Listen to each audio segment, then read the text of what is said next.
So let's talk the fourth dimension. BLW refers to it in such a way as this. I was soon to be catapulted into what I like to call the fourth dimension of existence. I was to know happiness, peace, and usefulness in a way of life that is incredibly more wonderful as time passes. We have found much of heaven, and we have been rocketed into a fourth dimension of existence, of which we had not even dreamed. So when I went through the big book the first time, this was not the first time that I heard about these various dimensions, right? I researched into the third and the fifth is mostly what I had heard about. And when I heard the way Bill described the fourth, I was kind of like, okay, well, yes, if there's a third and there's a fifth, well, logically there must be a fourth in between. So in my discussions with the person I was reading this stuff with, I kind of explained to her, like, so what I thought the fourth meant. And to put it simply, for me, it seemed like the fourth was that space where we begin to face our shadows, our demons, where we move out of the 3D, which to me is a judgment zone, and we move into 5D, which is more of a compassionate zone. So recently on Gaia TV, a guest, Bill McKenna, touched on this so perfectly.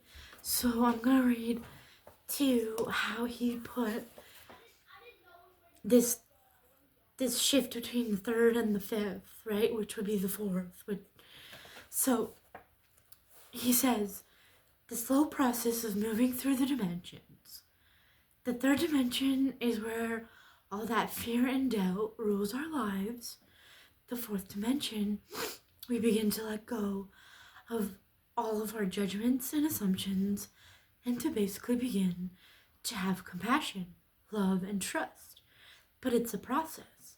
It's kind of like the fourth dimension is the training wheels between the third and the fifth. In the fifth, when we get there, what happens is that we have let go. We've let go of our judgments about ourselves, our judgments of others, and we begin to have compassion. When we get there, the fifth dimension, things begin to happen instantly. So in my experience, I like to call these things that happen.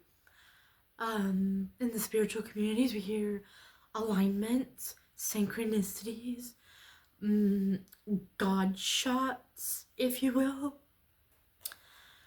And so if I think that I want something and I'm resonating within the fifth dimension frequency, things instantly begin to start the process of showing up, right? But it's a natural showing up, right? So in the example that he gives, it's the corn salsa story, I'm gonna call it. So he went to his friend's house and his friend was mentioning how he wanted some corn salsa, but he didn't have it, so he might go out later to get it. And his neighbor had bought some of this salsa and opened it and didn't like it, so she thought about giving it to her neighbor.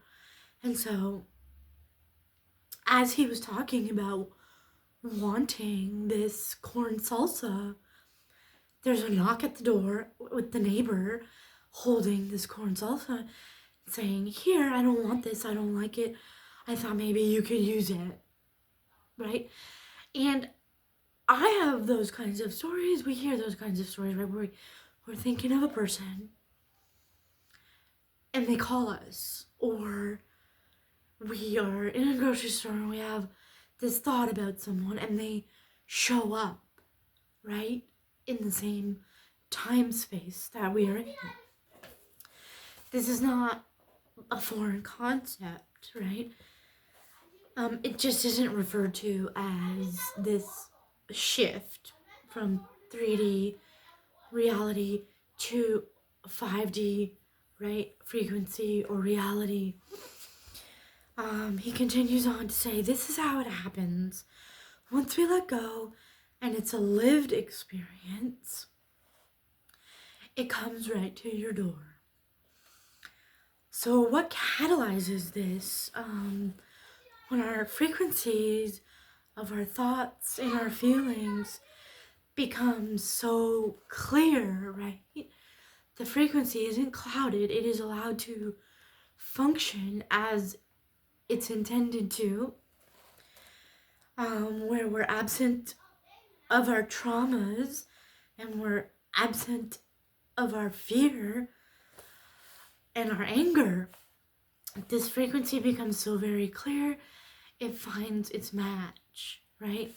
So what is that? It's very much like if I'm in a surly state, as he puts it, and I go to the grocery store, I tend to have some problems with other people because the frequency, it has to find its match. According to the laws of the universe, whatever frequency I'm in, it needs to find its match.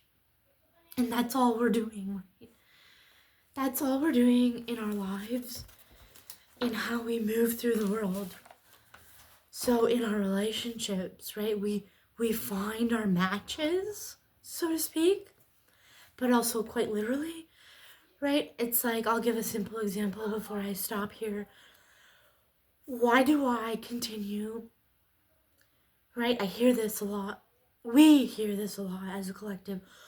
Why do I keep finding the same problems in my relationships, even if the person I'm with has changed, right? And there's a simple explanation. We probably can come up with the answer based on what I've just talked about, right? If I haven't dealt with my fear, my anger, my judgments, I am going to repeat the patterns, but the stage is going to look different. The characters are going to be different, but the pattern is going to repeat itself, right? The experience is going to feel much the same until something has changed within us, right? Until our perspective has shifted, until our frequency has shifted, right? Even the slightest shift will deliver slight shifts in the results we see, in the patterns we exhibit as in our humanness, right? So if we go back to that simple saying, if nothing changes, nothing changes, right? Small changes in the long run deliver us big results, big shifts, big change. That is all.